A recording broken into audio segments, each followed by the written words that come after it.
Pessoal, olha só que interessante. Eu estou trazendo aqui para vocês um circuito RLC, tá? E daí eu peço que você fique até o final desse vídeo, né, para entender na íntegra. Ele está em paralelo, pessoal. Olha que legal isso. Um circuito RLC em paralelo, tá? Eu tenho uma fonte aqui de 90 volts e 60 Hz. A minha fonte de alimentação, tá? Corrente alternada, ó, pessoal. Tá? E daí eu tenho um resistor de 8 ohms, uma bobina de 20 mH e um capacitor de 400 microfarad. E daí, como nós sabemos, como está em mH aqui, ó, e aqui está em microfarad, nós temos que passar tudo para a unidade fundamental, porque eu tenho volts aqui, ó, eu tenho ohms aqui no resistor.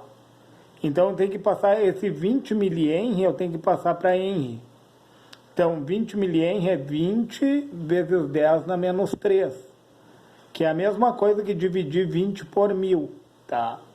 Que vai dar 0,020 Henry. E da mesma forma aqui, ó, 400 microfarad é a mesma coisa que 400 vezes 10 na menos 6. Notação científica, né, pessoal? Então, é a mesma coisa que dividir 400 por 1 milhão. Ou tu pode pegar 400, dividir por 1000 e depois dividir novamente por 1000. Fica a seu critério daí. Que vai dar 0,00040. E daí a primeira coisa que nós temos que fazer aqui, ó, é achar a impedância, a reatância indutiva e a reatância capacitiva, que nada mais são que as oposições à corrente elétrica da bobina e do capacitor. Aí reatância capacitiva, pessoal, vamos começar por aqui, ó. É 1 sobre 2π vezes frequência vezes a capacitância, tá? Daí é 1 sobre 2 vezes 3,14, que é o π, né? Vezes a tua frequência, no caso a minha é 60 Hz, certo? Vezes, daí aqui eu coloquei em notação, pessoal, ficou meio poluído até a 400 vezes 10 na menos 6. Só que daí eu transferi aqui para baixo, já no número real, ó, pessoal, passado para farad. E daí vai ficar 1 sobre 2 vezes 3,14 vezes 60 vezes a minha capacitância, que já está em farad, aqui, ó, 0,00040, tá? E daí, utilizando a calculadora, eu cheguei nesse resultado aqui, ó, 0,15072. E daí eu tenho 1 aqui que está sendo dividido por esse valor que eu achei da fórmula, tá? E daí eu cheguei a uma resistência do capacitor, pessoal, o XC aqui, ó, reatância capacitiva, 6,634 ohms, certo? E daí a reatância indutiva, pessoal, é 2 vezes 3,14 vezes a frequência de 60 Hz, vezes a minha indutância que foi passada para Henry aqui, ó, que vai dar 0,020. E daí de reatância indutiva eu achei 7,536 ohms. Aí vamos colocar aqui, pessoal, ó, reatância indutiva igual a 7,536 ohms, tá? É a reatância indutiva aqui, pessoal, da minha bobina, ó, referente à minha bobina, tá? E a reatância capacitiva deu esse valor aqui, ó, 6,634 ohms, tá? E daí eu quero saber a minha corrente no meu resistor aqui, ó. O resistor é o elemento ativo, certo, pessoal? Qual é a minha corrente no resistor? É a tensão da fonte, tá? 90 volts que cai. Olha que interessante, como todo o circuito está em paralelo, os 90 volts vão cair no resistor, vão cair na bobina e vão cair no capacitor, porque o circuito está em paralelo, é um RLC em paralelo. Então, qual é a corrente no meu resistor? A tensão da fonte, que é 90 volts, dividida pela minha resistência de 8 ohms, que deu 11,25, 25 que ampere. Então a minha resistência aqui, ó, a minha corrente, aliás, pessoal, a corrente que vai circular por aqui, ó, é 11,25 ampere, tá? Essa aqui é a corrente que vai circular no meu resistor. E daí a minha corrente no capacitor é a tensão da fonte, os 90 volts, tá? Dividido por quem? Pela reatância capacitiva. É a resistência do meu capacitor, ó. Então, qual é a resistência do meu capacitor? 6,634. Aí eu peguei a minha tensão da fonte e dividi por 6,634, que deu 13,56 ampere, pessoal. A corrente que passa na minha bobina aqui, ó, é 13,53 ampere, certo? 13,53 ampere, a corrente na bobina. Aliás, pessoal, a corrente, essa corrente aqui, ó, desculpa, pessoal, é a corrente no capacitor, tá? É a corrente no capacitor, ó. 13,53 amperes, deixa eu colocar aqui, ó. Olha só, pessoal, peguei os 90 volts da fonte que cai no capacitor e dividi por quem aqui, ó, pela minha reatância capacitiva, ó, 6,634, que deu 13,56 amperes, tá? 13,56 amperes é a corrente que passa no meu capacitor. E na bobina, pessoal, a mesma coisa. A queda de tensão é a mesma para os três, tá? É os 90 volts da fonte, a corrente da bobina, dividido por quem? Por 7,536, que é a minha reatância indutiva. E daí na bobina aqui, ó, pessoal, é 11,94 ampere. Deixa eu só consertar aqui, ó. 11,94 ampere.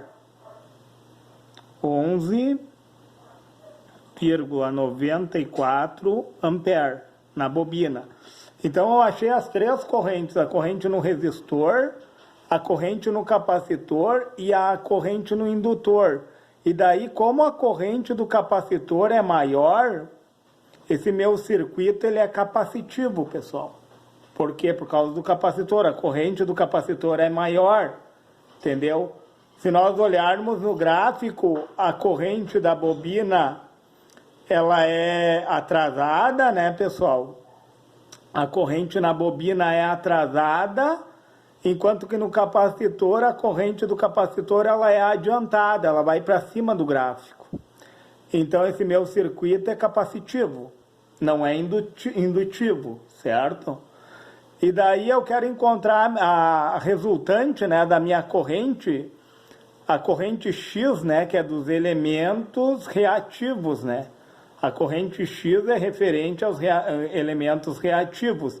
Aí eu vou pegar a corrente do maior, no caso desse circuito que é capacitivo, 13,56 ampere, e vou dividir pela corrente do menor. Sempre, pessoal, ó, vai dar menos 11,94 ampere, ó, que vai dar 1,62 ampere, a minha corrente X, ó, que é a resultante, né, pessoal, da corrente do capacitor e da corrente do indutor. Aí, como o comportamento deles é um comportamento de defasagem, pessoal, eles têm o comportamento reativo no circuito elétrico. Então, a fórmula da corrente total, o que vai ser? É a minha resistência, a corrente do meu resistor ao quadrado, que eu achei aqui, ó, 11,25 ampere, tá? Mais a diferença da corrente do capacitor pela bobina. Esses dois vão ser elevados ao quadrado, ó, vocês podem ver, ó, a corrente do resistor, que é o elemento ativo ao quadrado, mais a resultante, né, da corrente do capacitor menos a corrente do indutor, ó, ao quadrado. e tudo na raiz. E daí, o resultado final disso, pessoal, deu 11,25 ao quadrado mais 1,62 ao quadrado. E como resultado final, eu achei 11,4 ampere, pessoal. A corrente total é 11,4 ampere, tá? Então, encontrei a minha corrente total. Após eu encontrar a corrente total, daí o que eu posso fazer, pessoal? Eu posso achar a minha impedância, porque eu vou pegar a tensão da fonte aqui, ó, tensão da fonte, em vez de ocupar aquela outra fórmula que tem, que é mais complexa, né? Eu vou pegar a tensão da fonte e vou dividir pela corrente total. Olha só, pessoal, eu peguei a tensão da fonte, ó, 90 volts, tá? Dividido por 11,4, 11,4. E daí eu tenho de impedância nesse circuito, deixa eu colocar um pouquinho mais para cima, ó, 7,89 ohms, está aqui, ó, pessoal, impedância, a tensão da fonte dividida pela corrente total, que eu achei através dessa fórmula, tá? Que nada mais é, pessoal, essa fórmula aqui, ó, se tu vai olhar, é Pitágoras aplicado, né? O que é Pitágoras? É a hipotenusa ao quadrado igual a soma dos catetos ao quadrado, né? E eles vão para a raiz e daí a gente vai chegar nessa resultante aqui. Certo, pessoal? E daí, encontrando a impedância total, a resistência total, eu vou poder achar o arco cosseno, que no caso aqui, ó, o que é o arco cosseno? É a impedância, pessoal, que eu encontrei, tá? Para mim poder achar a defasagem, pessoal. Ó, a impedância 7,89, e daí eu vou dividir pelo meu resistor ativo, que é 8 ohms, ó. Eu vou dividir a minha impedância pela minha resistência real, certo? Que daí deu 0,986, pessoal. E daí, se tu vai fazer o cosseno na menos 1, tu faz o cosseno na menos 1, ou aquele A cos, né, que é cosseno na menos 1, tu vai achar 9,5 graus ou 0,166 radianos. E o que é isso, pessoal? Como o meu circuito ele é capacitivo,